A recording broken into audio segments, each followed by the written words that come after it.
Anak yatim adalah anak yang ditinggal mati oleh orang tuanya selagi mereka belum mencapai umur balik. Dalam keadaan itu, tentu saja ia menderita dan butuh pertolongan. Seseorang yang menjaga anak yatim akan mendapat kemuliaan tersendiri di sisi Allah. Namun, bagi orang yang justru memanfaatkannya untuk mencari keuntungan semata atau mengambil hartanya dengan secara zalim, maka laknat Allah akan menimpa orang tersebut. Assalamualaikum warahmatullahi wabarakatuh. Bismillahirrahmanirrahim. Allahumma sholli ala sayyidina Muhammad wa ala alihi wa ashabihi wa barik wasallim. Teman-teman, inilah wajah orang yang berwujud anjing ketika di padang mahsyar. Siapakah mereka? Simak terus video ini sampai selesai. Jangan lupa tekan like, komen, dan subscribe agar channel ini terus berkembang. Terima kasih. Keadaan manusia di padang mahsyar ada yang berwujud seperti anjing. Ini dikarenakan ketika di dunia mereka suka makan harta orang yang sedang kesusahan dan harta anak yatim. Golongan manusia semacam ini kelak di hari pembalasan akan menemui wujudnya yang menyerupai anjing. Bagaimanapun tentunya kita tahu bahwa anjing adalah binatang buruk yang najis. Jika manusia sudah berwujud seperti anjing, sungguh azab dan siksaan di neraka siap menantinya. Bara api neraka akan membakar dan menghanguskan seluruh tubuhnya. Dihancurkan dan dikembalikan wujud semula untuk kemudian disiksa lagi. Allah Subhanahu wa Ta'ala tidak akan memberi ampun bagi orang yang selalu berbuat dan menambah susah terhadap sesamanya. Allah Subhanahu wa Ta'ala berfirman di dalam Al-Quran yang artinya, pada hari itu 8 malaikat menjunjung arsy Tuhanmu di atas kepala mereka. Pada hari itu pula, kamu dihadapkan kepada Tuhanmu. Tiada sesuatu pun dari keadaanmu yang tersembunyi bagi Allah. Quran Surah Al-Haqqah ayat 17-18.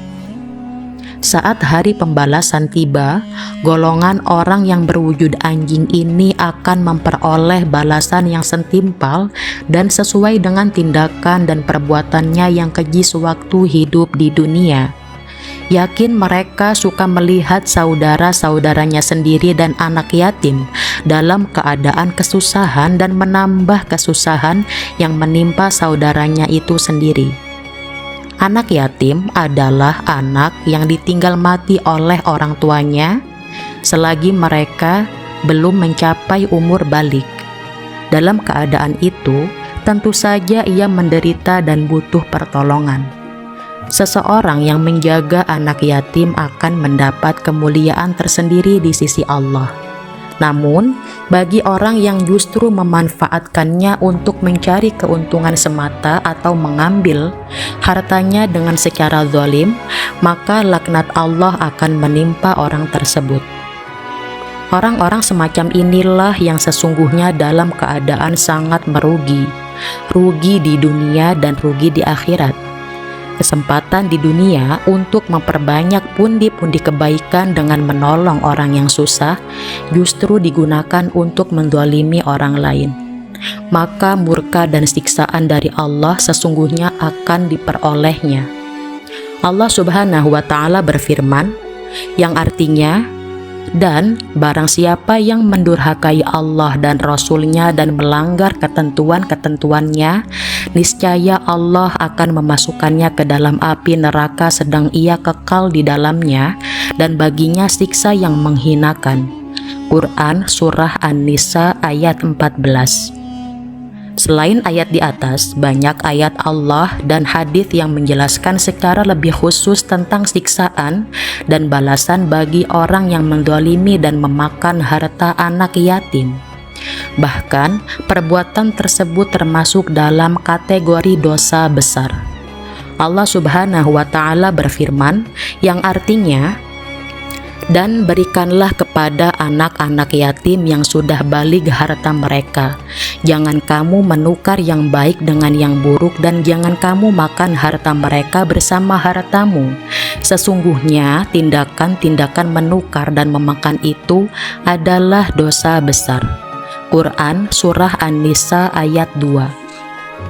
Dalam sebuah hadis yang diriwayatkan Imam Bukhari, Rasulullah Shallallahu Alaihi Wasallam bersabda, "Jauhilah 7 perkara yang merusak."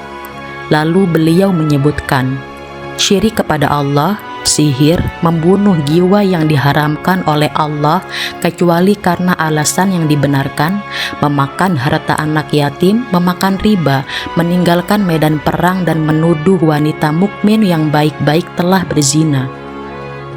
Oleh karena itu teman-teman, orang yang berbuat aniaya terhadap orang yang lemah dan anak yatim, apalagi sampai memakan harta anak yatim, kelak mereka semua di akhirat akan dilimpahkan azab yang sangat pedih oleh Allah Subhanahu wa Ta'ala.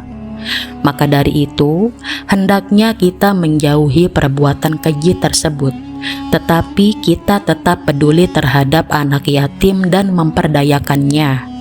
Terlebih lagi jika kita mampu mendidiknya menjadi orang yang lebih baik bagi anak yatim itu.